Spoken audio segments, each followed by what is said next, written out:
vous connaissiez ma poule, vous en perdriez toute la boule. Marlène et Darieux. La volaille, je sais pas pourquoi, dans l'expression française, c'est toujours, on dit le pigeon, le dindon, le faisan, enfin...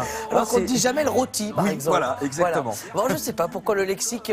en tout cas, on va la réhabiliter ce matin. Hein. Ah bah oui, on va le réhabiliter, parce que là, vous l'avez dit tout à l'heure, il y a volaille et volaille. Là, voilà. là j'aurais envie de dire, on part dans la Rolls-Royce de la volaille.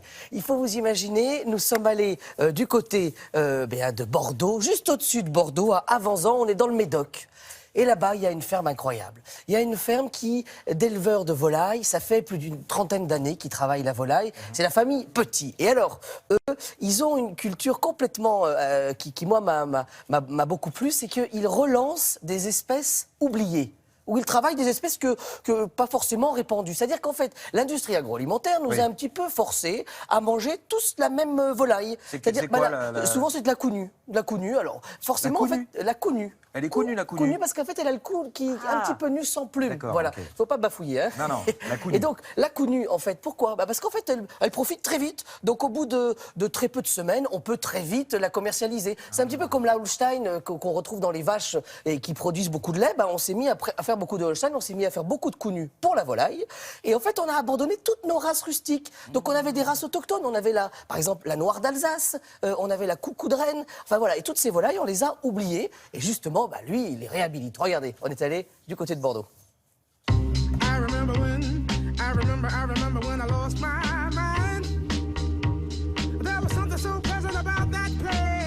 On vient dans un domaine où on élève des volailles depuis combien de temps? À l'origine, c'était une exploitation forestière qui s'étend sur une centaine d'hectares. Oui. Et où on a commencé, alors il y a toujours eu de la volaille à verte et sec, mais la vraie activité a commencé en 73 avec mon père. Vous avez quand même une volaille qui porte le nom de la ferme. Tout à fait, voilà, ça fait tellement longtemps qu'on produit cette variété qu'on l'a rebaptisée la dorée de verte et sec. Oui. Parce qu'elle a cette particularité d'avoir cette chair presque couleur or. Chez les petits, on peut dire, les volailles sont tout le temps en liberté. Exactement, c'est-à-dire qu'il n'y a pas de barrière. Là, pour le coup, il n'y a pas du tout de barrière. Et elles ne s'échappent jamais. Non, tous les soirs, elles rentrent de leur propre gré. Et j'ai l'impression que le coq se sent assez bien sur le triporteur là. Il est même plutôt à l'aise, oui, effectivement. Bon, on peut rentrer à Paris avec? Tu peux rentrer à Paris avec.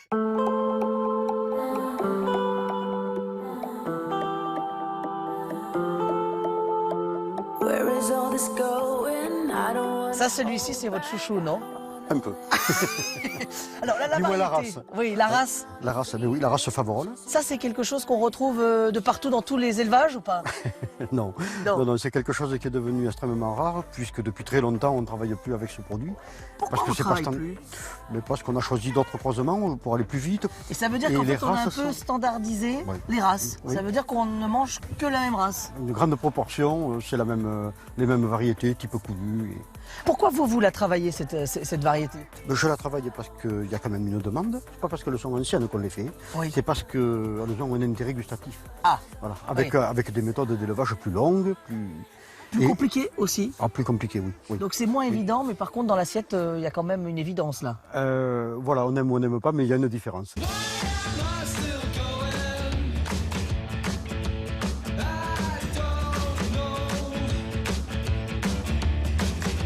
Regardez l'ouverture, vous allez voir. Ah bah oui. Les gens traversent la France entière pour venir chercher ce rôti, c'est ça Michel? Il y en a quelques-uns qui viennent de loin. Rôti de poulard d'Omory, donc c'est produit sur les petites poulardes cendrées, limousines, faverolles ou dorées. Oui. Et ça veut dire qu'à la cuisson, cette décoration n'est pas qu'une décoration. Non, pas du tout. Donc c'est vraiment fait pour fondre, napper le produit. Ça va vous créer votre petit fond de sauce et ça va un peu finir l'assaisonnement de la surface de la volaille. Donc ici, vous avez le boudin blanc de volaille avec les petites trompettes de la mort, les oranges confites et le lait frais. Et après, vous avez la petite terrine, figue, raisin, foie gras. Donc toujours travailler sur les volailles de verte et sec, bien sûr. Et quand les volailles arrivent sur l'étal, quel âge elles ont? Minimum 7 mois, un chapon je parlais. Minimum 7 mois? Ah oui. En industriel, on va dire qu'on peut commencer des volailles à 50-60 jours et un label classique va être 80 jours. Hein. Pourquoi on attend 3 fois plus de temps? Mais pour faire du goût. Michel, votre préféré dans tout ça là? Ah, c'est comme les enfants, on ne peut pas avoir de préféré. Et pourquoi est-ce qu'on attend comme ça? Pour faire du goût? Bah oui, oui, oui, vous imaginez pas pourquoi votre volaille elle est sèche par exemple quand vous la sortez du four. Ouais. C'est souvent parce que nos volailles qu'on consomme, qu'on nous sert dans les grandes surfaces ou qu'on nous sert de batterie en fait, ces volailles-là, elles sont pas assez élevées. Donc en fait, quand elles sont gorgées d'eau, donc quand elles vont passer au four, elles perdent tout. Alors que si vous leur laissez du temps à la volaille, et si vous lui laissez du temps, elle est bien et elle ressort, elle est fraîche de votre four, elle est en pleine forme, voilà. Et alors, juste, je voudrais saluer le Collège culinaire de France qui référence les producteurs de qualité et c'est un peu grâce à eux que j'ai rencontré la ferme de Vertesec et notre ami Alexandre. Il est là, il la surveille. C'est le bodyguard des volailles. Il y a Michel, mais derrière, il y a le piston qui est là, Et qui va Alexandre, reprendre, voilà. et qui nous a amené tous ces bons C'est lui produits. qui nous a amené ce petit rôti. Dépêchez-vous de nous le mettre au four, parce qu'on a environ 2h30 pour le déguster. Je cours, C'est pas de parti. problème. Merci beaucoup.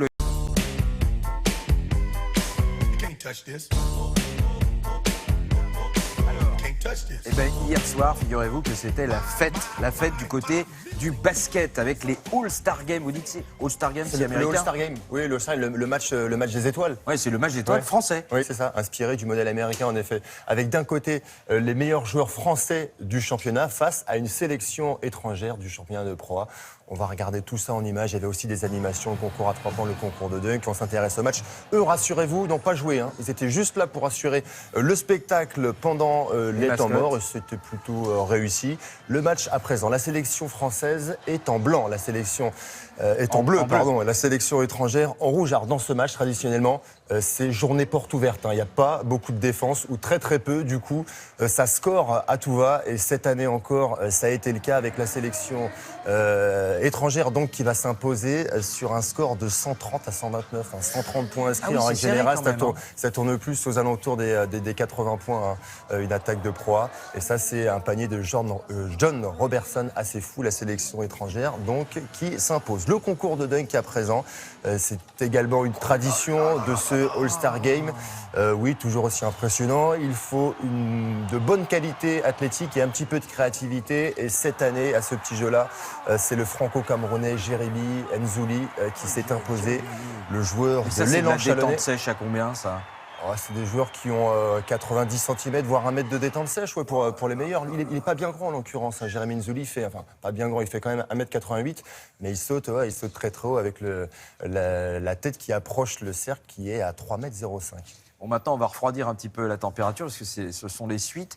On en est où d'ailleurs dans ce championnat du monde? Dernier jour, il reste des... C'est la fin. En ski, vous voulez parler? En ski, c'est la dernière course de la saison avec Alexis Pinturo qui termine donc l'année en beauté avec une victoire. C'était à Santa Caterina en Italie lors de l'épreuve du combiné. Je vous propose de regarder tout ça. Le combiné, c'est une manche de Super G et une manche de slalom. Pinturo a fait le 3e temps lors du Super G. Le voici lors du slalom. Il va briller. Il va réaliser le meilleur temps. À l'arrivée, il va s'imposer devant le cador du ski mondial, l'Autrichien Marcel Hirscher, et Pinturo qui signe sa 18e victoire en Coupe du Monde. C'est énorme. Il réalise du reste le meilleur début de saison de sa carrière.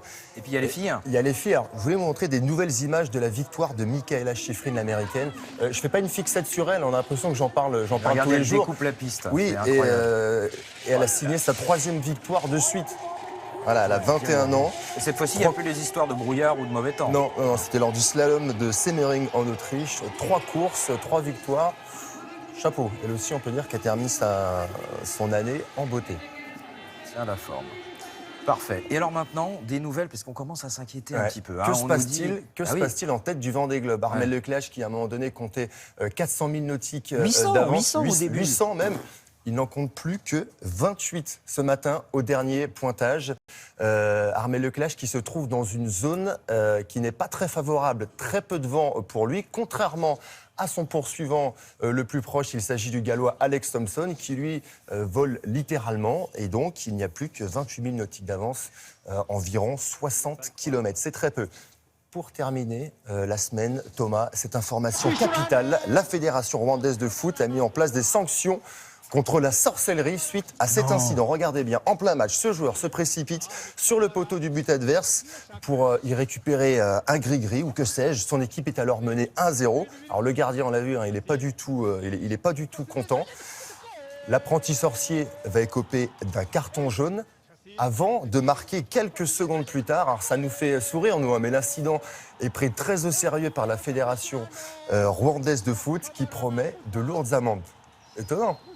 Étonnant et non, excuse-moi, on te met un truc dans les cages et puis après, 1 minute après, le but il est marqué. Il y a de quoi se poser des questions. On s'interroge. Même si on n'y croit pas. Voilà. Et puis dans la tête, ça déstabilise. C'est vrai. Le gardien, il se dit mince, qu'est-ce qu'on m'a mis encore dans mes cages. Donc non, c'est pas aussi. Attention, la sorcellerie aussi, ça marche sur les plateaux télé. Attention, c'est vrai. Ihr kennt die Zeit nicht mehr mit euren 20 Jahren. Montmartre lag im Mai. Wir waren jung und frei und an dem Fenster sahen wir schon C'est Aznavour, mais alors, il die chante Zeit quoi, ist längst dahin, als wir so glücklich en allemand. waren. Ja, natürlich. Mein Magen war Natürlich. so leer und du warst spreche mein ein bisschen Modell. Deutsch, Das ja. ist schon lange Natürlich. Je voudrais vous parler sur cette jolie chanson de Franz Xaver Winterhalter.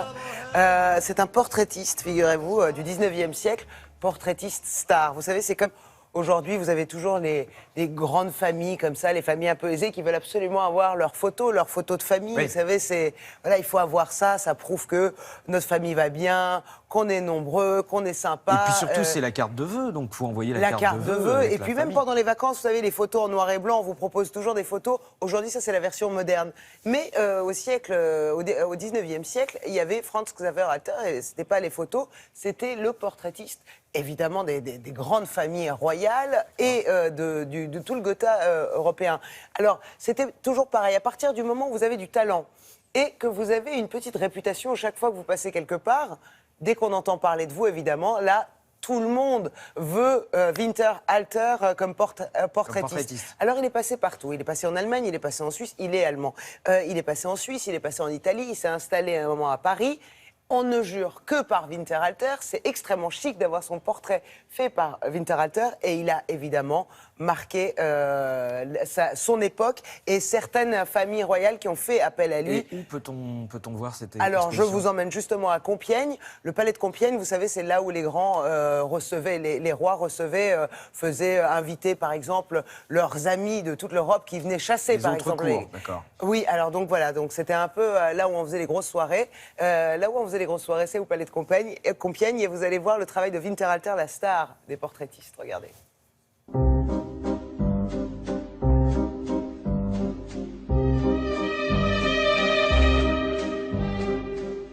Winterhalter est un peintre de cour dans la mesure où il peint presque tous les souverains européens du Second Empire. Et puis une grande partie de l'aristocratie européenne aussi.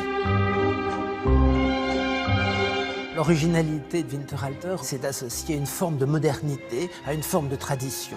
Autrement dit, le portrait de cour a toujours existé, et lui y ajoute cette sorte de modernité que Baudelaire qualifiait comme l'éphémère, l'instantané.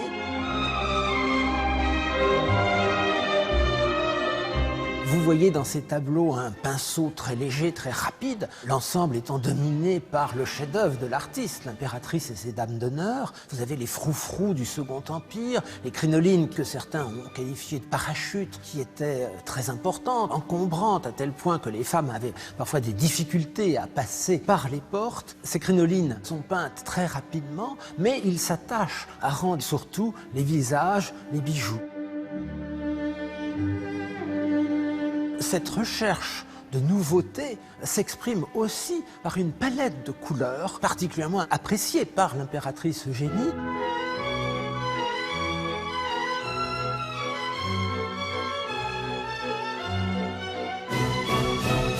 Napoléon III veut créer une nouvelle société à l'image d'un nouveau monde qui est en train de se créer. Cette société, eh bien, il veut qu'elle soit proche de lui. Il invite pendant une semaine une centaine de personnes à vivre en une étroite intimité avec lui et l'impératrice. On appellera ça les séries de Compiègne.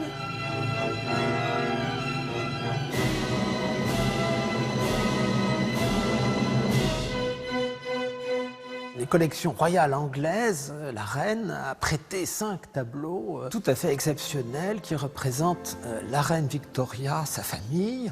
Et on la voit, jeune femme simple avec le prince Albert. On voit l'une de ses filles, la princesse Victoria. La robe est absolument magnifique, une petite fleur qui indique la délicatesse. Mais c'est avant tout le charme de la jeune femme qui captive le peintre. d'un classicisme.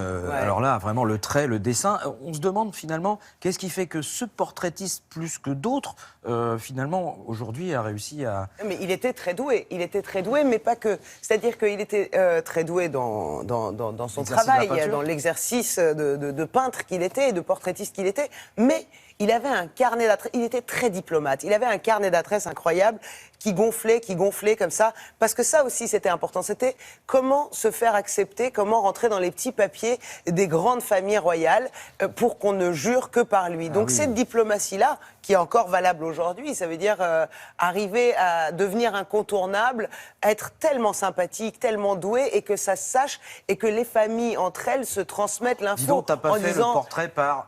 Winterhalter. Et alors donc quand tu avais ton portrait par Winterhalter, ça voulait dire que aussi... Tu étais un peu adoubé par le reste des cours européennes. Tu étais des grandes familles qui pouvaient aussi faire travailler Winterhalter. Donc c'était ça. C'est bien d'avoir du talent, mais il faut avoir un carnet d'adresses, qui était le cas de Winterhalter, que vous pouvez aller apprécier. Vous pouvez aller apprécier son travail au Palais de Compiègne jusqu'au 15 janvier. Super. La vie est là, qui vous prend par le bras, oh là là là, c'est magnifique. Des jours tout Les Arts Déco, une galerie spécialisée à Paris, la galerie Macassar. Mais justement, alors les Arts Déco, quelles sont exactement les années des Arts Déco? On est de quelle période parle-t-on? Nous parlons de la période qui s'étend, Thomas, des années 1920 à la toute fin des années 1930. C'est vraiment cette petite période de l'entre-deux-guerres qui marque une vraie rupture avec les courbes et les nuances florales, on va dire, de l'Art Nouveau. Alors la galerie Macassar, elle existe depuis... plus d'une trentaine d'années maintenant. Elle a été fondée par deux antiquaires, Monique Magnan et Sophie Capari. Et vraiment, sa spécificité, c'est l'Art déco.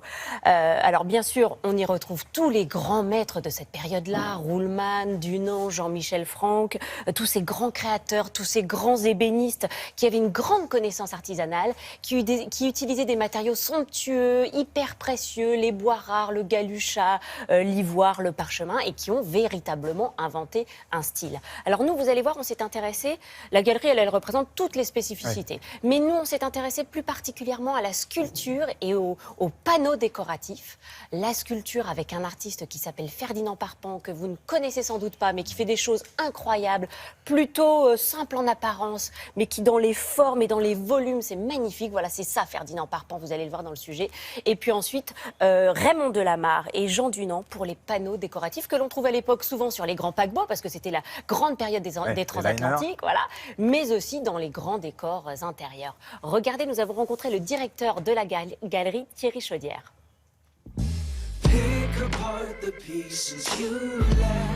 Nous représentons les maîtres du mobilier des arts décoratifs des années 20 aux années 40. Donc on présente aussi bien du mobilier des plus grands ébénistes de cette période, du luminaire, de la sculpture et des panneaux décoratifs qui sont très représentatifs de la période. Un des maîtres majeurs des panneaux décoratifs monumentaux a été Jean Dunant, qui était donc lacqueur, initié par un maître japonais. Par exemple, ce paravent au Marabout a été réalisé en 1928. Il faisait partie des rares laqueurs à utiliser ces noirs et les maîtriser aussi bien dans leur profondeur, ainsi que l'argent pour le décor des animaux, des marabouts en l'occurrence, et quelques couleurs pour le motif floral. Ce panneau extraordinaire des années 1930 est en stuc doré réalisé par Raymond Delamarre, qui était grand sculpteur, Grand Prix de Rome. Il représente Mowgli et le livre de la jungle, car il était passionné par ses dessins et l'histoire écrite par Kipling. Quand vous voyez le détail des écailles qui ont été réalisées sur le serpent, pour les oiseaux de paradis également, la particularité est le travail de ciselure, de sculpture. Durant la période des arts décoratifs, la sculpture avait aussi beaucoup d'importance dans les décors. Nous représentons un sculpteur, Ferdinand Parpan, qui a été un sculpteur animalier et qui a travaillé également sur le thème de la musique. Ferdinand Parpan est allé dans l'épuration des formes. à la différence d'un grand nombre de sculpteurs de l'époque qui travaillaient de façon beaucoup plus académique. Il a réalisé un éléphant qui est absolument extraordinaire et en quelques lignes, il capte parfaitement l'attitude de l'animal. Ferdinand Parpan a commencé à réaliser des musiciens après une soirée au music hall, au moment du tumulte noir, au moment des jazz bands qui arrivaient à Paris. Le trompettiste fait partie des œuvres majeures où on retrouve toute la force du trompettiste en train de souffler dans son instrument. D'ailleurs, Madame Gillot, l'une des épouses de Picasso, qui a quelques œuvres de musiciens de Parpan, disait que lorsqu'elle arrivait dans son atelier, elle avait l'impression d'entendre de la musique. Je vais vous dire, c'est tellement magnifique, on dirait presque un musée. Non, mais c'est superbe. Et puis ce qui est génial dans ce genre de galerie, alors c'est Avenue Matignon à Paris, hein, vous pouvez aller la visiter parce que vraiment c'est très très beau. Et puis ce qui est génial, c'est que vous avez tous les plus grands que l'on connaît, mais vous avez aussi des artistes que l'on ne connaît pas. Et franchement, moi ce Ferdinand Parpan, je l'ai découvert, hein, pour tout vous dire. Bon. Je vais vous dire, nous aussi ce matin, et grâce à vous. Et vraiment, regardez, même voilà, c'est sur 3 étages, il y a de quoi faire. Et effectivement, ça fait comme une petite visite de musée, presque, vous avez raison. Et puis alors ceux qui ont les moyens, ils achètent, hein. Allez-y, faites-vous plaisir. Une revue de presse ?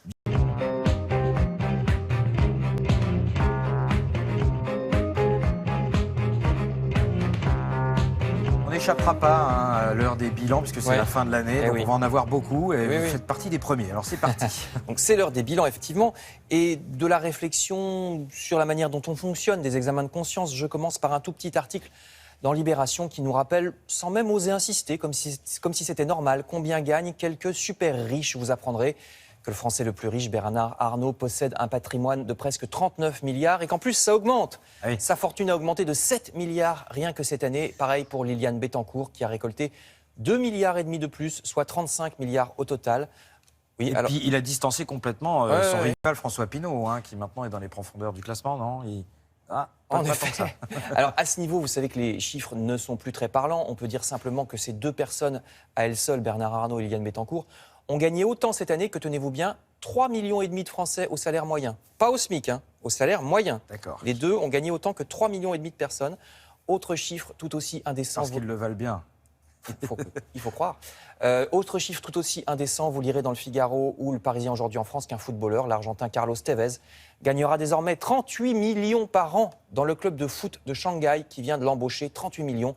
Et ça, c'est pas anecdotique finalement. Tous ces personnages qui gagnent autant d'argent, ça nous permet de nous souvenir que chaque année, il y a de plus en plus d'argent dans notre société. La richesse totale augmente, que ce soit en France ou dans le monde.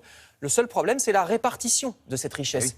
On s'émeut de la misère quand on la voit, on soutient les restos du cœur, tout ça est très bien, mais en même temps, nous cautionnons ces inégalités, puisque pour parler que du football, nous continuons par exemple à regarder le foot à la télévision, des matchs bardés d'écrans de publicité, des joueurs dont le maillot est lui-même couvert de logos afin qu'ils gagnent encore plus d'argent que leur salaire. Ce système ne nous gêne pas, il faut croire, puisque nous continuons à regarder et à les supporter. Supporter un double sens en français. Là, j'ai bien vu votre agacement, on va dire. Hein. Pas du tout, je lis les journaux. Si on aime le football, on ne va pas s'arrêter non plus de les regarder. Mais bon, effectivement, il faut le préciser. Ensuite, nos autorités, apparemment, elles non plus ne sont pas gênées par toutes ces inégalités. Voyez, cet autre titre, Libération nous apprend que le Conseil constitutionnel a refusé la taxe Google. Oui, le gouvernement voulait renforcer la taxation de Google, Apple, Facebook et Amazon, ces grandes multinationales qui arrivent à ruser pour ne pas payer les impôts qu'ils devraient, comme vous et moi. Mais le Conseil constitutionnel a bloqué ce projet du gouvernement. Et là aussi, nous sommes finalement tous un peu responsables, puisque, par exemple, nous continuons à acheter sur Amazon. Donc, apparemment, ça ne nous gêne pas. L'humanité nous dit qu'Amazon fait 40 milliards d'euros de chiffre d'affaires, mais les salariés de l'entrepôt situé près d'Orléans, par exemple, n'ont été augmentés que de 5 euros par mois, ce qui prête presque à sourire. Les conditions de travail sont lamentables, je cite, avec une pression extrême sur la productivité, multiplication par 3 des accidents du travail sur certains sites d'Amazon. Le Dauphiné libéré nous apprend même qu'en Écosse, certains salariés d'Amazon sont contraints de dormir sous la tente comme des SDF, tellement Amazon les paye faiblement, je cite l'article. Et certains salariés font là-bas des semaines de 60 heures. Voilà, pensons-y quand on achète sur Amazon ou ailleurs. Il y a peut-être des alternatives. D'ailleurs, on en parlera à Julien qui nous donnera d'éventuelles pistes pour avoir éventuellement des fournisseurs qui seraient un peu plus éthiques, parce qu'il y en a. Pas plus que nous ne boycottons Amazon, nous ne sommes apparemment gênés par les pics de pollution, vous le savez, puisque nous consommons toujours autant de pétrole ou de charbon qui envoie les asthmatiques à l'hôpital et qui provoque le réchauffement climatique. Grand dossier dans Libération qui explique que les Allemands ou les Suédois sont beaucoup moins écolos qu'on le croit souvent. Ces pays marchent beaucoup au charbon très polluant, qu'on appelle le lignite. Ils ont des éoliennes, hein, mais ils ont aussi beaucoup de charbon. Ouais. Et les Américains, de leur côté, vont même se remettre à faire du pétrole de schiste le plus polluant. Vous voyez cet article des Échos. Là aussi, nous sommes complices. Nous savons tous qu'il nous arrive de prendre notre voiture, par exemple, pour faire quelques centaines de mètres. Alors, je termine par une note d'espoir dans l'humanité. Le journal espère que dans les villes, le vélo sera de plus en plus utilisé, puisque dans les villes, les distances à parcourir sont souvent très courtes, mais que tout le monde semble avoir une bonne raison pour prendre quand même sa voiture. Vous savez, oui, mais moi je transporte, oui, mais moi je viens de... Tout le monde. Et pas seulement les banlieusards qui n'ont pas le choix. Il faut, dit le journal, multiplier les aménagements pour les vélos. Alors vous voyez une superbe piste cyclable, grand style sur cette image. C'est très rare, hein. D'habitude c'est tout petit avec des voitures qui se garent dessus. Les points de stationnement pour le vélo pourraient être multipliés également, nous dit l'Humanité, afin d'encourager les gens à venir au cyclisme. En plus c'est bon pour la santé. Article dans l'Humanité.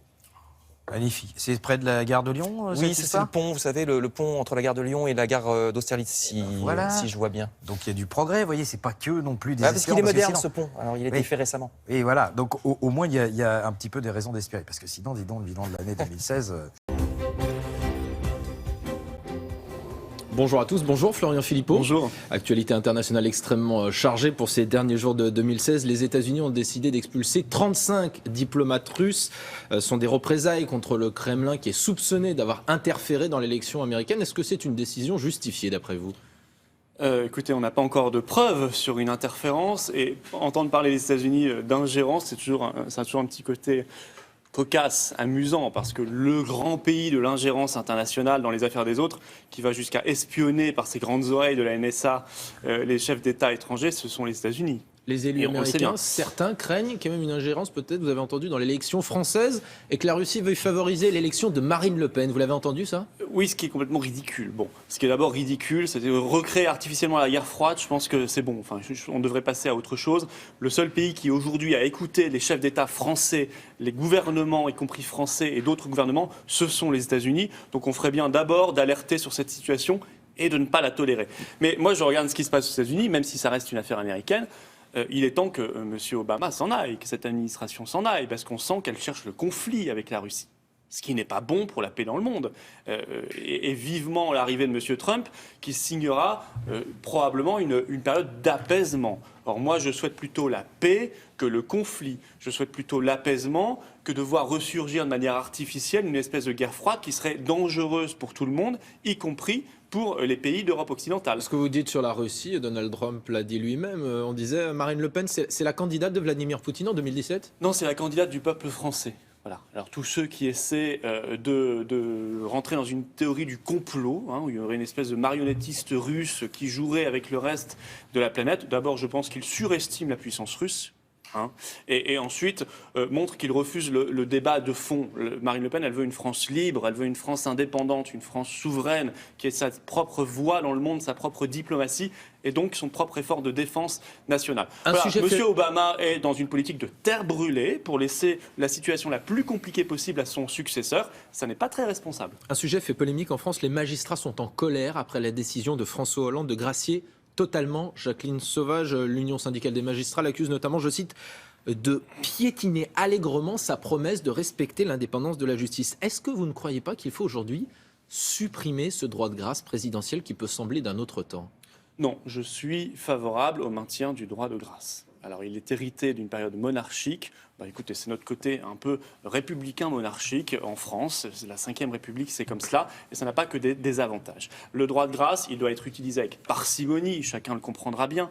Mais c'est un ultime recours absolument indispensable. Quant aux juges, on les entend moins, honnêtement. Quand ils remettent eux-mêmes dans la nature, ils relâchent dans la nature des multirécidivistes. Là, on ne les entend pas. Madame Sauvage, c'est une affaire compliquée. Elle a quand même été battue pendant 47 ans. Elle a déjà fait 4 ans de prison. Et par ailleurs, la grâce n'annule pas de supprimer le oui, puis la grâce n'annule pas, si vous voulez, la culpabilité. Elle annule simplement la peine. Effectivement. François Hollande prononcera demain les derniers vœux de son quinquennat. Qu'est-ce que vous en attendez ?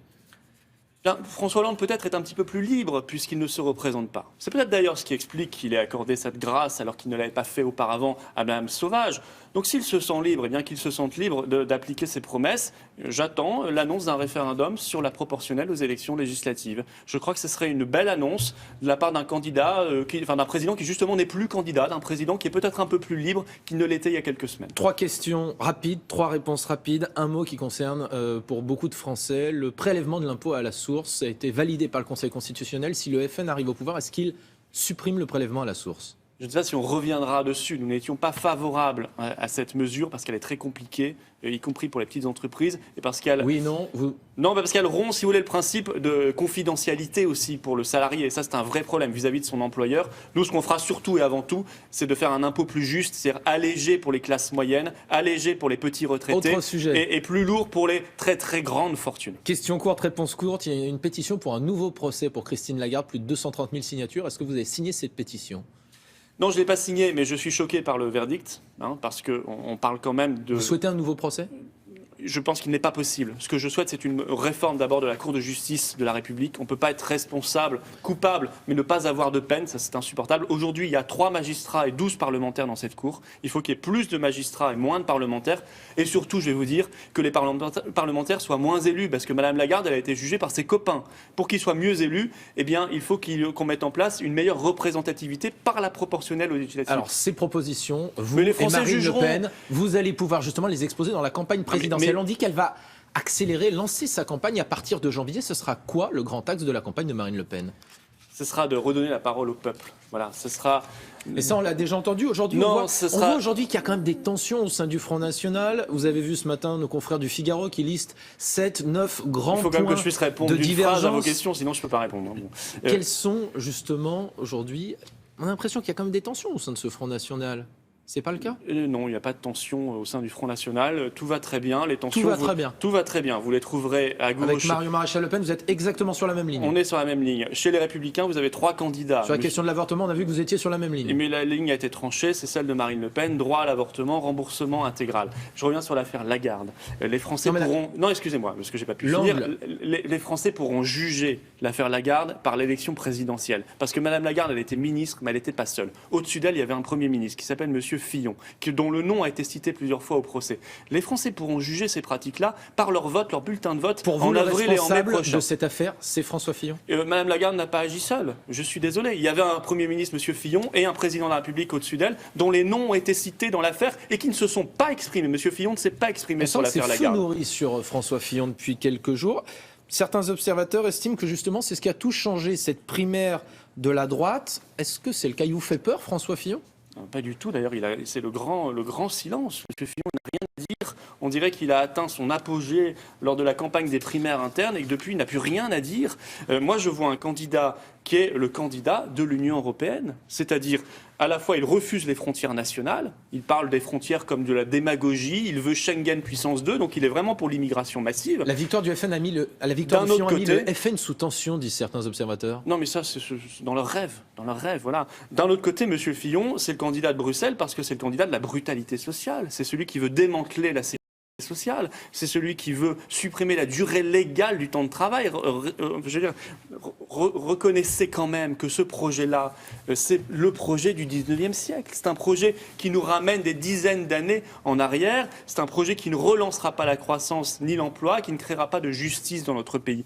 Donc moi, je ne veux pas un pays sans frontières nationales.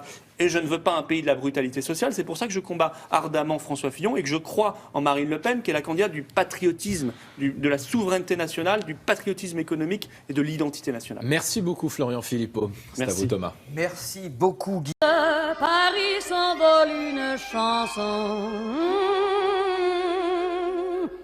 Elle est née d'aujourd'hui dans le cœur d'un garçon. Et oui, le voyage Made in France, eh bien pour une fois, nous n'allons pas partir en Alsace ou du côté de la Bretagne. Non, nous allons rester dans la région parisienne et même à Paris. Et oui, parce que finalement, la Tour Eiffel, l'Opéra... On dit souvent que d'ailleurs, les Parisiens sont les premiers à ne pas profiter de leur ville. Eh bien ça, c'est terminé grâce à Marie-Dominique. C'est terminé, ils peuvent même aller y dormir. Rien de mieux pour profiter et bien connaître un arrondissement. Alors aujourd'hui, Paris, au plus proche de ses centres d'attraction. Commencer par la Tour Eiffel, bien sûr, dans une petite maison d'hôte, dans un appartement très haussmannien. C'est le Relais 12 bis, dans le 15e arrondissement à Paris, 500 mètres de la Tour Eiffel, donc vous n'avez pas très loin, une petite marche le matin, et puis ça y est. Et là, c'est le bon goût, le chic parisien que vous allez découvrir. Ensuite, un petit hôtel de charme au cœur de ces monuments les plus emblématiques, le Louvre, l'Opéra, la Comédie Française. C'est l'hôtel Molière, qui rend hommage à Molière, bien sûr, mais également à sa troupe. Et puis, si j'ose dire, Thomas... À sa troupe, c'est-à-dire que... La troupe de Molière. Il y a des acteurs dans le... Ah non, il n'y a pas des acteurs, il y a des tableaux, vous verrez. Et puis, en fait, le monument capital à Paris, c'est quoi? C'est la Seine. Alors, à moins de posséder une péniche, il y a peu de chances de dormir sur la Seine. Eh bien, c'est chose faite depuis l'été dernier avec le Off Paris-Seine. C'est le premier hôtel flottant, l'unique d'ailleurs, à Paris. On n'a pas le mal de mer? Non, c'est très doux. Il est basé face à la gare d'Austerlitz, tout à côté de la Cité de la Mode. Voilà.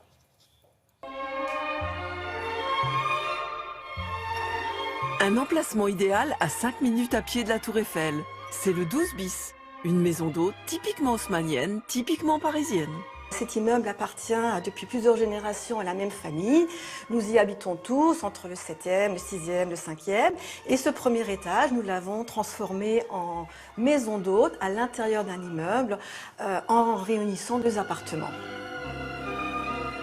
Cet immeuble a été construit entre 1905 et 1906 avec tous les attributs haussmanniens, les moulures, les cheminées, les trumeaux, les parquets. De 12 tonalités, des luminaires contemporains et des salles de bain d'une élégance très antarctique. Cerise sur le gâteau, des œuvres d'amis artistes. Nous souhaitons donner une envie de vie parisienne à tous nos hôtes, leur faire partager pendant quelques jours l'esprit parisien.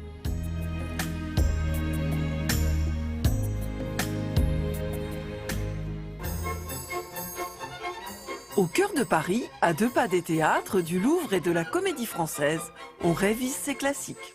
L'hôtel Molière a été construit sur un ancien hôtel particulier qui était la résidence du chirurgien ordinaire du roi Louis XIV. Et avec mon épouse qui est passionnée de décoration, on a voulu sublimer notre rapport avec Molière.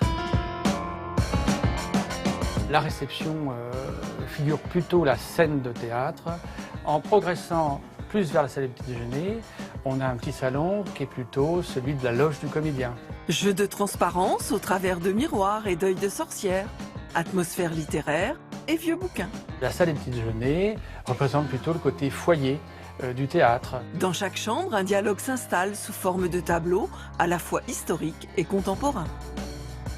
Vous vous y sentez un peu comédien? J'aurais aimé en avoir le talent et le culot surtout. Ce qui n'est pas le cas, il faut avoir sur soi-même un regard lucide. Mais en tout cas, la comédie humaine, elle est dans la rue, mais elle est ici tous les jours. Un hôtel les pieds dans l'eau, c'est courant. Sur l'eau, c'est plus rare. À Paris, le off est unique. Mais comment ont-ils fait? Écoutez, on a fait du charme au port autonome et puis, plus sérieusement, on a participé à un appel d'offres, on a constitué une belle équipe et on a gagné ce concours en proposant une solution d'hébergement à cet endroit. Voilà, donc aujourd'hui, on a 58 chambres sur la Seine.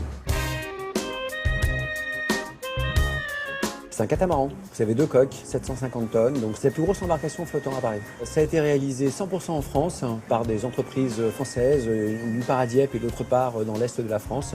Et tout l'assemblage de ce projet s'est fait à Rouen. Et ensuite a été acheminé à Paris où on a terminé l'aménagement intérieur. Zen et industriel, Sunsec et Dock en Seine.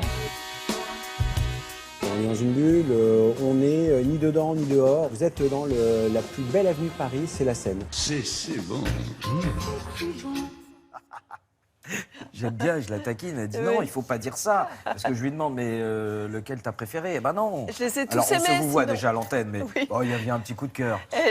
Mais non, sinon je les... Voilà. Sinon, vous allez vous fâcher, c'est ça? Je vais me fâcher, c'est pas possible. Donc, à l'usage des Parisiens, redécouvrez un arrondissement en y séjournant, ou à l'usage des provinciaux. On me demande toujours, mais à Paris, vous n'avez pas quelques adresses et tout. Ah ben, ça y est, vous les avez. Merci beaucoup. Me frotte contre tes barres, je me ferai angora.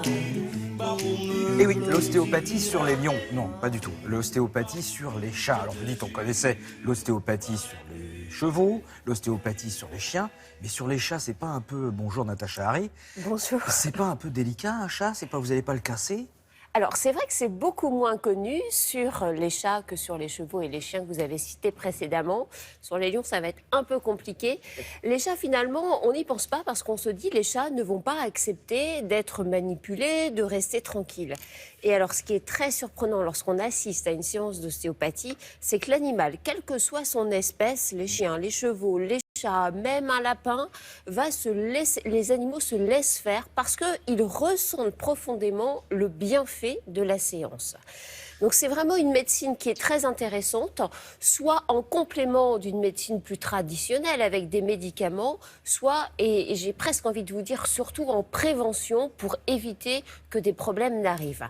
Cette médecine, en médecine vétérinaire, l'ostéopathie, elle est finalement très récente. Ce sont 2 vétérinaires français qui ont lancé cette technique qui vient directement de la technique humaine entre 1975 et 2000. Autant vous dire que vous voyez, ça date d'il y a très très peu de temps. Ouais. Alors, nous avons rencontré une vétérinaire qui pratique l'ostéopathie chez les chats. Elle pratique ça avec tout son âme, tout son corps. On la voit pendant la séance. Elle est en communion avec l'animal.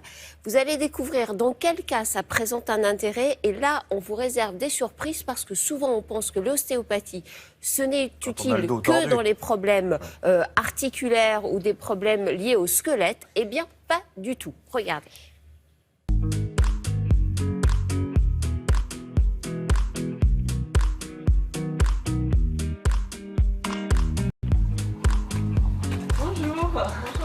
Alors, comment va Figaro? Il va très très bien depuis que vous êtes venu. Franchement, c'est impressionnant. Il s'est remis à sauter beaucoup plus qu'il ne le faisait avant. Il est beaucoup plus dynamique en fait. D'accord. Il va mieux d'un point de vue digestif. Ça, c'est incomparable. Et puis, je le sens plus en forme, quoi.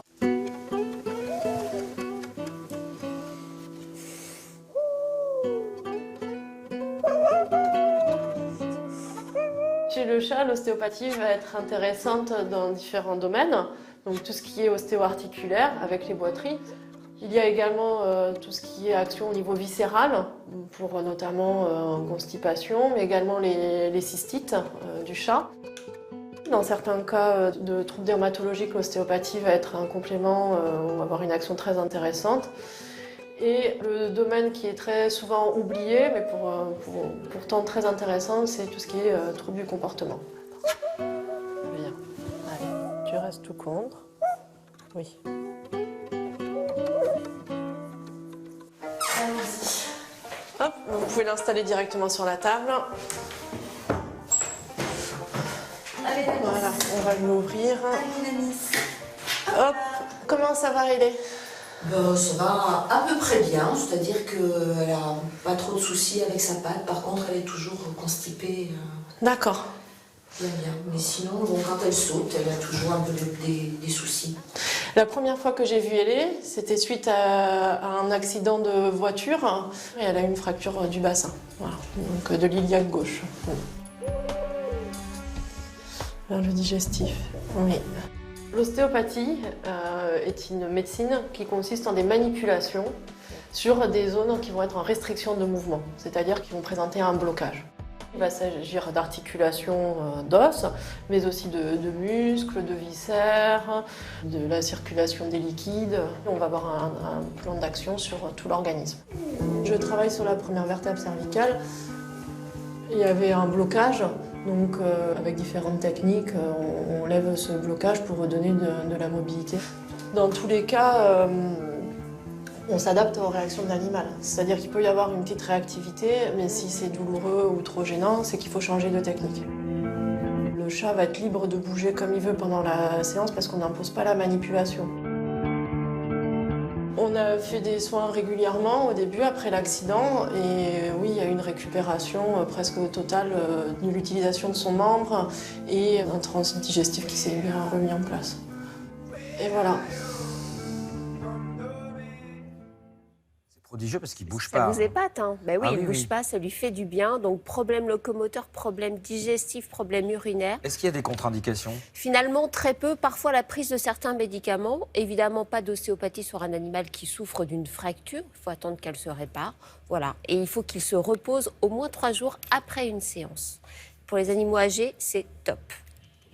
voyager, c'est top, super. Alors évidemment, il faut trouver après le vétérinaire qui pratique l'ostéopathie pour les chats. Rassurez-vous, il est sur le site de Télématin. Merci beaucoup. Merci.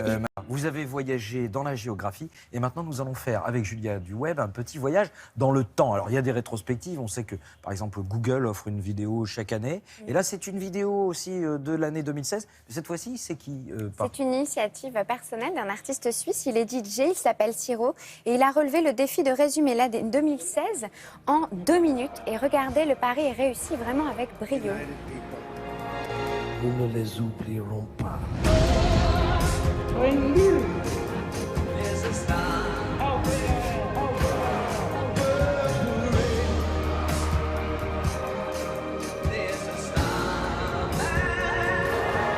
We have problems.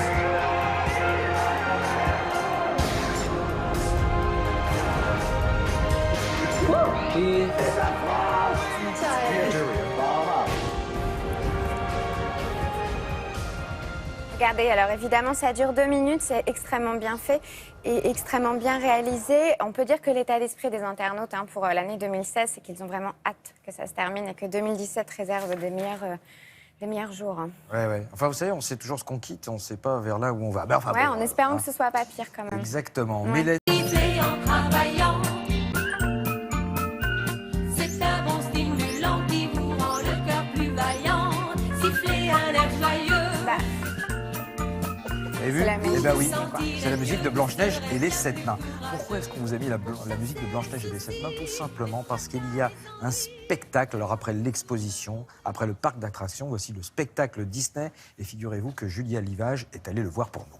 Je l'ai vu pour vous, exactement. Le spectacle, c'est Disney on Ice, donc Disney sur glace. Bon, on peut dire que c'est un grand classique de Disney, Disney sur glace, parce que ça fait...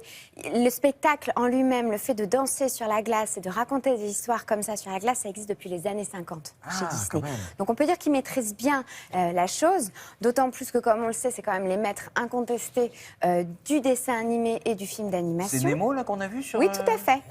Nemo patine. Et ce qui est assez Nemo dingue, fait c'est que du patinage. Bah, vous saviez pas. patine. Il a le droit. Bah oui. Non, je pensais que c'était Les réservé. poissons aussi ont le droit de faire du patinage artistique, monsieur. Non, mais Je pensais que c'est c'était la Reine des exactement Neiges, ce voyez, que... par Non, exemple. non, justement, c'est exactement ce que vous disiez. Il y a pléthore de dessins animés, d'histoires, de héros, de chansons. Et donc, ce qui est assez Ils n'ont pas fait incroyable. quand même patiner la petite sirène, Mais rassurez-moi. bien sûr que si. Vous les retrouvez. Bernard et Bianca aussi. Il ne faut pas rester comme sur ça le pélican. Non, mais c'est ça qui est génial. Mais et tout c'est se pour perd, ça attendez, qu'il se non, passe non. énormément Tout de fout le camp, là. Je vais vous choses. dire, si on fait patiner Bernard et Bianca, moi, je veux dire, j'ai plus qu'à rendre le Que chapeau. là. En tout cas, pendant ce spectacle, vous allez pouvoir découvrir plus de 14 histoires, des plus anciennes aux plus récentes. Donc, ils font autant patiner Blanche-Neige que la Reine des Neiges, comme vous le disiez. Du coup, il y en a pour tous les goûts, pour toutes les générations. Parce qu'on a un siècle de cinéma Disney, de dessins animés Disney et de héros de Disney qui vont se retrouver sur la glace. Madame Et je Mime, peux est-ce que vous Madame dire- Mime fait du... J'aime bien Madame Mime. Madame Mime, je n'ai pas vu. Vous voyez qui c'est? Madame Mime, bien sûr. Ah, bien sûr. C'est la Ah oui, la dame. sorcière. Ah oui. Ah, Merlin. Mais ouais. si, elle a des gros Ah, Merlin, boutons non, et Merlin tout. n'est pas. Oh Merlin, là je là. suis pas sûre. Merlin, on va voir. Pourtant, En je tout suis cas, incollable en Disney. vous comptez bien justement les personnages. Bon, alors, vous allez arriverez voir, à reconnaître. il y a un personnage que vous ne verrez pas, c'est la Reine des Neiges, parce qu'on n'a pas le droit de filmer la Reine des Neiges. Gros embargo sur la Reine des Neiges, c'est normal. C'est extrêmement spécial et privé. Mais on vous a quand même réservé des belles images. Et vous allez voir, j'ai donné de ma personne, j'ai chaussé les patins.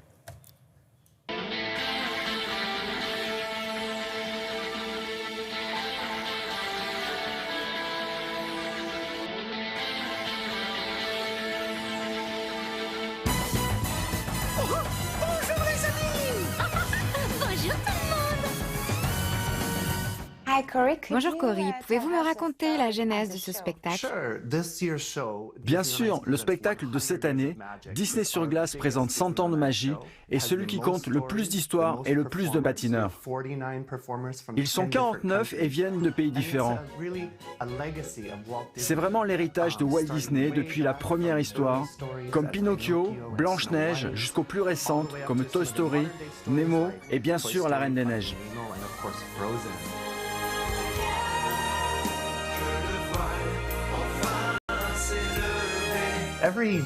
Il y a une nouvelle histoire qui commence toutes les 10 minutes et les spectateurs sont fascinés. Les enfants sont étonnés et très attentifs. Ils connaissent les paroles de toutes les chansons. Oui, ils connaissent tout par cœur. Tous les personnages, Et j'adore ça. Et les parents aussi. Oui, les parents aussi, parce que les films passent en boucle à la maison. Ce que je préfère dans le spectacle, ce sont les performances des patineurs. Nous avons des patineurs de catégorie internationale, des talents de très haut niveau. Ça fait plus de 22 ans que je patine. Ouais. J'ai commencé à 3 ans. Ouais, ça prend toute une vie. Hein. J'ai fait beaucoup de sacrifices, beaucoup d'entraînement, beaucoup de compétitions. Moi, dès le départ, c'était une passion. J'ai regardé à la télé les JO de 92 et en fait, il y avait cette patineuse américaine appelée Christy Yamaguchi. Ouais. Je l'ai vue patiner, je me suis dit, c'est ça que je veux faire.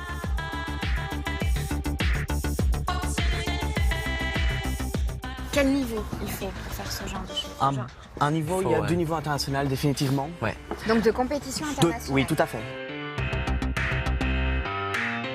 C'est assez physique, faut se maintenir en forme.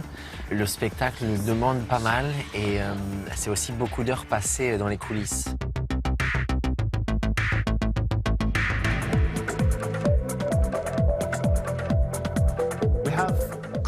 Nous avons plus ou moins une centaine d'accessoires, du plus petit qui tient dans la main jusqu'à de très grosses machines qu'on peut diriger sur la glace. En voyant un seul accessoire, on comprend tout de suite de quel film il s'agit. Oui, dès qu'ils voient les objets, ils savent. Et je peux entendre les enfants qui disent « Oh, mais c'est Aladdin !» Eh bien, regardez ça! Nous avons environ 300 costumes pour ce spectacle. Le changement de costume le plus rapide est de 12 secondes. Regardez, avec cette fermeture éclair, on peut changer très vite de costume sans jamais enlever les patins.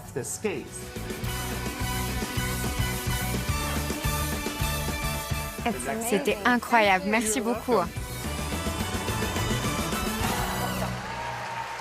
Alors là, vous avez payé de votre personne. Vous Vous avez voyez vu bien que vous étiez quand même pas très rassuré. Mais alors, je précise que c'était ma première fois sur des patins. Ah, donc, c'est ils m'ont ça. quand même fait signer une décharge, ce qui est normal. Et donc, je les fais mon Américains. interview encadrée de 2 beaux jeunes hommes, vous avez vu, très athlétiques. C'était pour les jeunes hommes, la décharge ou...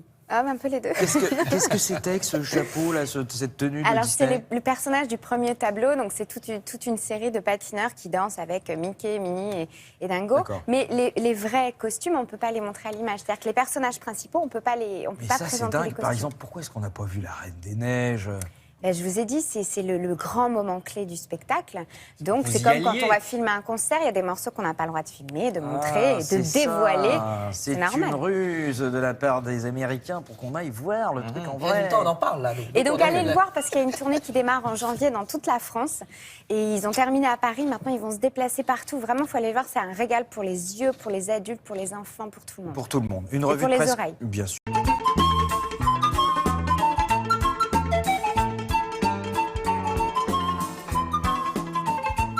Un grand blond avec une cravate violette, oui, c'est possible.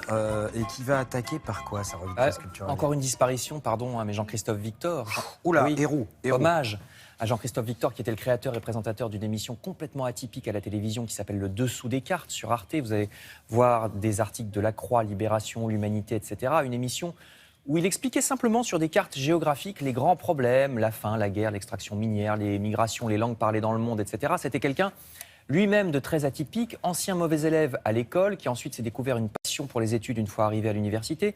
Diplômé de chinois, il avait vécu 1 an dans un village de l'Himalaya. Il parlait aussi le persan, il avait travaillé pour le Quai d'Orsay, également pour Action internationale contre la faim, la grande association de lutte contre la famine. Il avait aussi une histoire personnelle atypique, puisqu'il était le fils de l'explorateur Paul-Émile Victor et d'Éliane Victor. Alors, Éliane Victor, les plus âgés d'entre nous se souviennent peut-être, c'était la présentatrice d'une émission féministe dans les années 60 à la télévision française qui s'appelait Les femmes aussi. Donc, papa explorateur, maman à la présentatrice de télé. Résultat, le dessous des cartes. Depuis 1990, il présentait donc l'une des émissions les plus anciennes d'Arte, 26 années de succès. C'est lui qui finalement a inventé les décryptages de quelques minutes avec des animations, avec un ton posé qui cependant passionnait. Vous restiez scotché pendant 10 minutes. Jean-Christophe Victor est donc mort brutalement cette semaine à l'âge de 69 ans. Un autre programme, lui aussi iconoclaste, cette histoire nous est racontée par Libération. Vous vous souvenez sur le site internet, enfin c'est sur le site internet de Libération, et vous allez peut-être vous en souvenir, c'est un film intitulé Pardon YouTube, parce que ça raconte les coulisses de l'entretien fiasco, je cite, qui avait eu lieu avec Jean-Claude Juncker en septembre. En septembre, YouTube avait demandé à une jeune femme, une youtubeuse, d'interviewer Jean-Claude Juncker, le président de la Commission européenne. Mais surprise, YouTube avait sous-estimé la jeune femme qui, pendant cette interview, n'arrête pas de poser des questions gênantes à M. Juncker. Je suis pas habitué. Voilà, sur par exemple la manière dont il a fait du Luxembourg, qu'il a dirigé pendant des années, un paradis fiscal. Alors YouTube dit non, mais c'est non, il ne faut pas faire ça.